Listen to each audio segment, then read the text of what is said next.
Aujourd'hui, nous examinons un cas du milieu du 19e siècle. Alors asseyez-vous pendant que nous allons en Angleterre.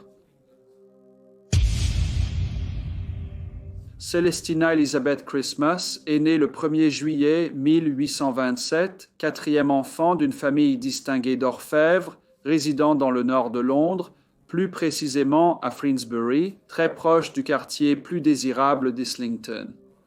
Bénie d'une éducation privilégiée, ses parents, William et Elizabeth, ont veillé à ce que leurs enfants reçoivent une bonne éducation. Celestina avait un grand talent pour la musique et est devenue une pianiste accomplie ainsi qu'une professeure de piano. Ses performances à la renommée St. Martin's Hall à Covent Garden dans le cadre de l'estimée John Haller School of Music ont fermement établi son statut de membre respecté de la communauté artistique. La jeune Celestina possédait un charme naturel et semblait attirer des amarras partout où elle allait. Elle créait un magnétisme tacite qui faisait d'elle le centre d'attention sans aucun effort intentionnel de sa part. Cependant, cette façade impeccable s'est effondrée en 1845 lorsque, à l'âge tendre de 17 ans, la jeune dame a découvert qu'elle était enceinte le 20e de décembre de cette année-là. Elle a défié les attentes de la société en donnant naissance à une fille illégitime qu'elle a également nommée Celestina. En raison des normes sociétales strictes et des adversités auxquelles étaient confrontées les mères célibataires pendant l'ère victorienne, Celestina s'est retrouvée dans une position difficile, incapable d'élever l'enfant. La question pressante s'est posée: qui s'occuperait du bébé? Il a été rapidement décidé que la petite fille devrait être confiée aux soins d'une femme compatissante, connue pour accueillir des enfants illégitimes, nommée Madame Julia Harrington. Bien que Celestina ait pu maintenir une certaine semblance de connexion avec sa fille, une fois que tout avait été arrangé, il semblait que la famille avait affronté les défis.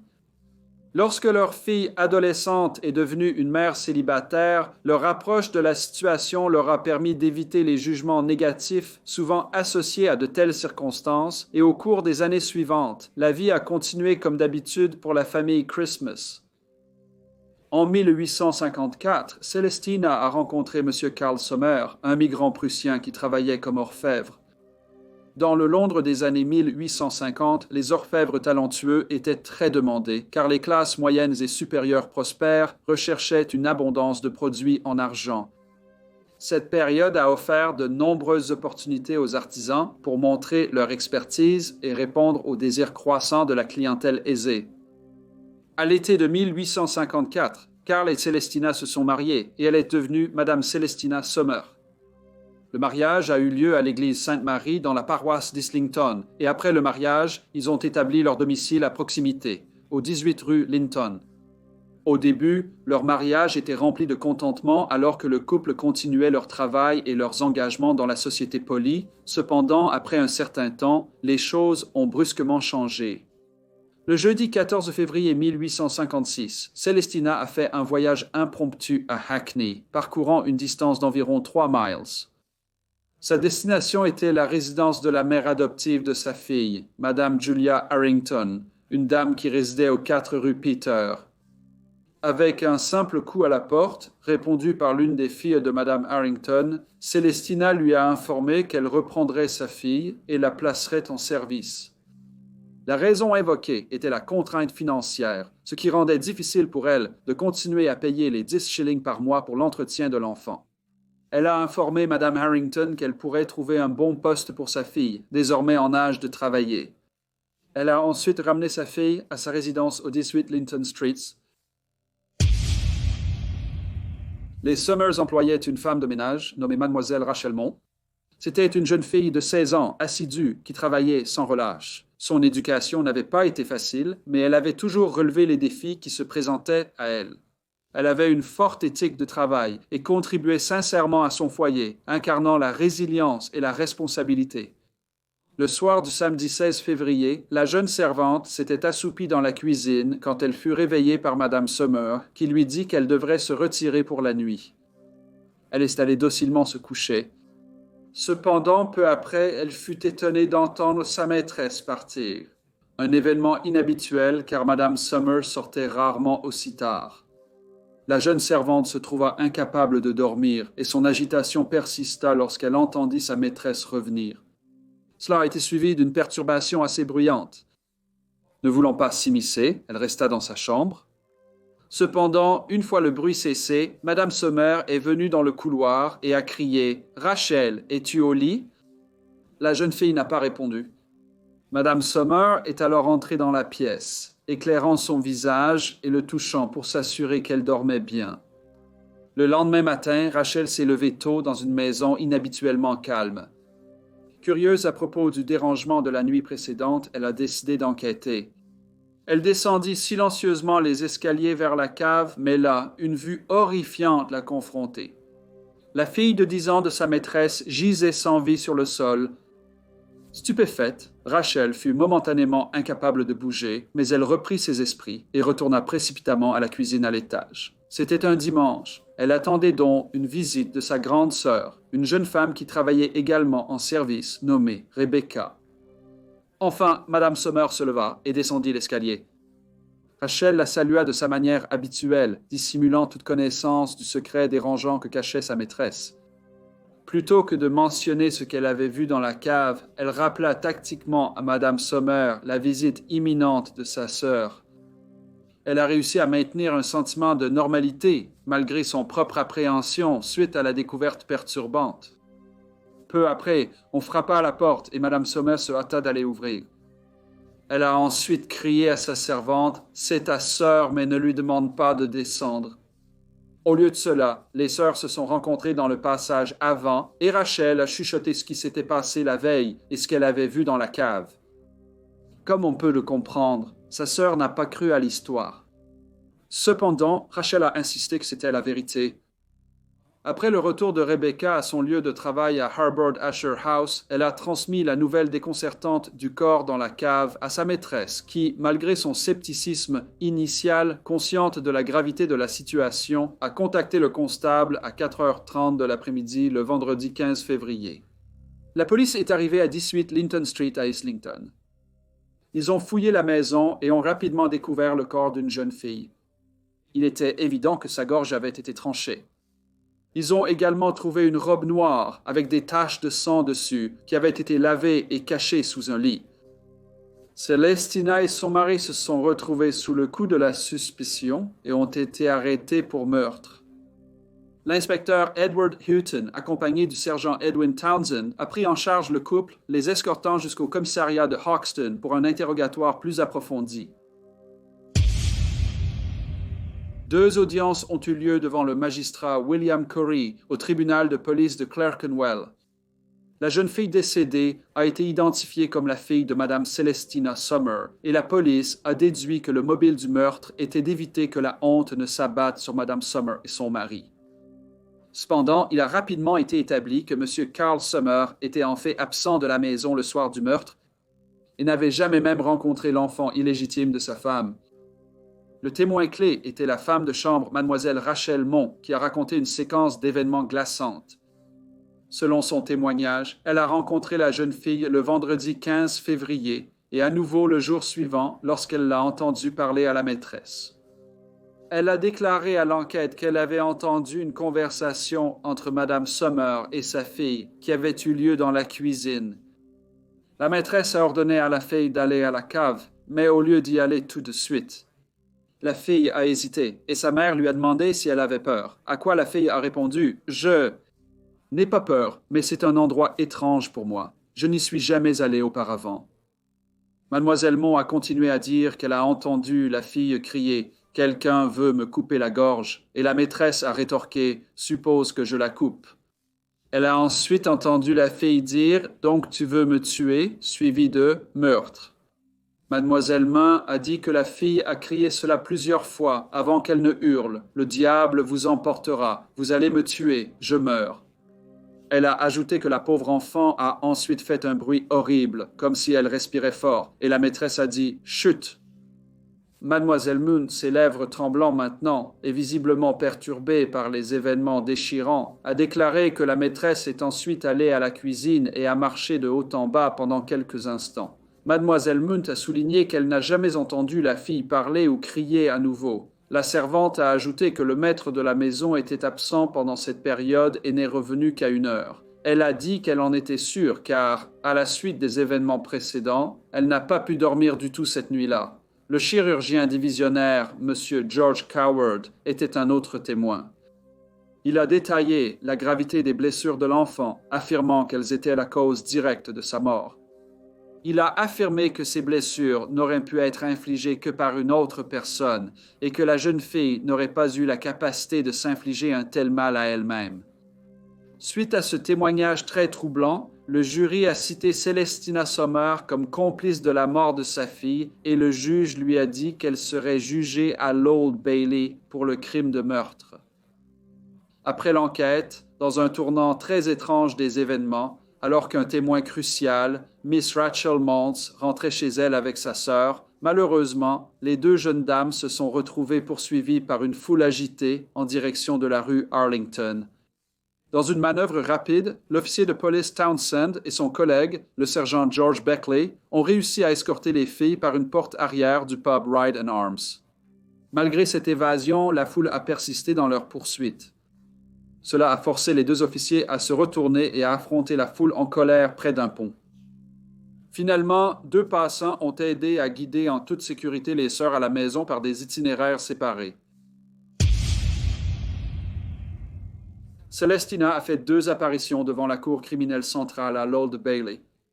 Au cours de la première session, le seul témoignage est venu du constable Horn qui a accompagné l'accusé en prison. Dans son récit, il a révélé une révélation significative que l'accusé lui avait dit qu'elle avait effectivement tué l'enfant car son mari n'était plus d'accord pour payer le paiement hebdomadaire à Madame Harrington, la dame qui avait été responsable de la fille depuis sa naissance. L'audience a été ajournée pour permettre au Conseil de la défense de faire de plus amples enquêtes à l'égard de l'accusé.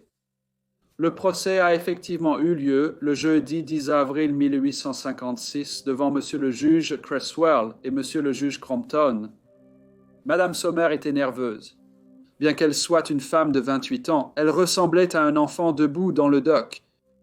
Elle était pâle et faible, ce qui a conduit le juge à lui permettre de s'asseoir pendant les procédures. Plus tard, une demande a été faite pour qu'elle reçoive du sel à sentir du gardien. Son comportement reflétait le poids des accusations dont elle était accusée. L'atmosphère de la salle d'audience était tendue et témoignait de la tension entourant la femme confrontée aux implications d'un acte odieux. Cependant, le procès reflétait l'enquête antérieure. Le témoignage crucial a été à nouveau délivré par Mme Summersmaid. Rachel Mont, 16 ans, le chirurgien divisionnaire M. George Coward, a fourni un compte-rendu médical détaillé concernant l'étendue des blessures de l'enfant. L'inspecteur de police Hutton, ainsi que le sergent de police Townsend et le gendarme Horn ont également été témoins et ont contribué à la narration complète entourant l'affaire. Madame Julia Harrington a parlé d'une fille brillante et joyeuse qui avait vécu heureusement avec sa famille pendant les 10 années précédentes. Elle a dit que l'enfant décédé est né dans ma maison et que je l'ai élevé. La prisonnière Celestina Sommer est sa mère. J'ai pris soin de l'enfant jusqu'en février lorsque sa mère l'a prise, en disant qu'elle la placerait chez sa sœur dans la rue Murray. Elle a ajouté que le nom de l'enfant décédé est Celestina Christmas, âgée de 10 ans et demi, et que sa mère l'avait soutenue financièrement en fournissant des montants variables, le dernier étant d'une demi-couronne par semaine. Madame Harrington a continué à dire qu'elle n'a jamais reçu de soutien de personne d'autre et qu'elle n'avait aucune connaissance de qui pourrait être le père de l'enfant. Un nouveau témoin, M. Charles Grober de 6 rue Murray, a fourni un témoignage crucial lors du procès. Il a raconté avoir vu le corps sans vie de la fille au numéro 18 rue Linton. Le lundi suivant la mort, M. Grober a révélé qu'il avait vu l'enfant vivante pour la dernière fois le samedi soir, le 16 février, lorsque Mme Sommer l'a amenée à sa résidence et lui a dit qu'elle avait trouvé une place pour l'enfant chez un marchand de légumes et qu'elle était sur le point de l'y emmener. Cependant, M. Grober, peu convaincu, a décidé de suivre discrètement Mme Sommer lorsqu'elle a quitté sa propriété. En faisant cela, il a observé qu'au lieu d'aller chez un marchand de légumes, elle est en fait retournée à sa résidence au numéro 18 de la rue Linton. La convergence de ces témoignages a peint une image vivante pour le tribunal. chaque information ajoutant des couches supplémentaires à cette histoire des plus tragiques. Il a été rapporté dans les journaux que Celestina Sommer semblait souffrir d'une intense agonie mentale et qu'à certains moments pendant les procédures, elle était submergée par le chagrin. À la fin du procès, le jury a délibéré pendant seulement 15 minutes avant de décider que Mme Celestina Sommer était coupable du crime de meurtre volontaire de sa fille. Après le verdict, Mme Sommer s'est presque effondrée au sol. Le juge Crompton a ensuite revêtu la coiffe noire et prononcé la sentence inévitable de mort par pendaison, malgré la notoriété entourant Celestina Sommer et son crime le plus terrible. Elle a reçu un certain soutien, principalement centré sur la question de savoir si elle était ou non réellement folle.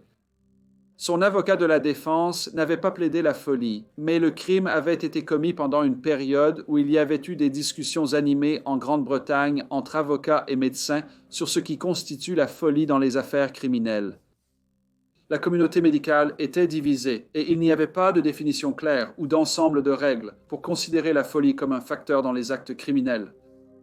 Les règles de McNaughton, introduites en 1843, avaient pour but de résoudre cette incertitude, mais restaient controversées. Cependant, beaucoup de gens croyaient que dans ce cas, le crime était bien planifié et prémédité, donc ne correspondrait pas à ce que beaucoup pensaient être un crime commis par une personne folle. Un gentleman nommé M. Alfred Diamond, qui est secrétaire de la Société pour l'abolition des peines capitales, a activement soutenu Mme Sommer, à tel point que son avocat, M. Charles Octavius Humphreys, a déposé un appel auprès du secrétaire d'État, Sir George Grey, qui a finalement intervenu et commué la peine de mort en déportation et plus tard en servitude pénale à vie. Mme Sommer ne serait pas pendue pour son crime.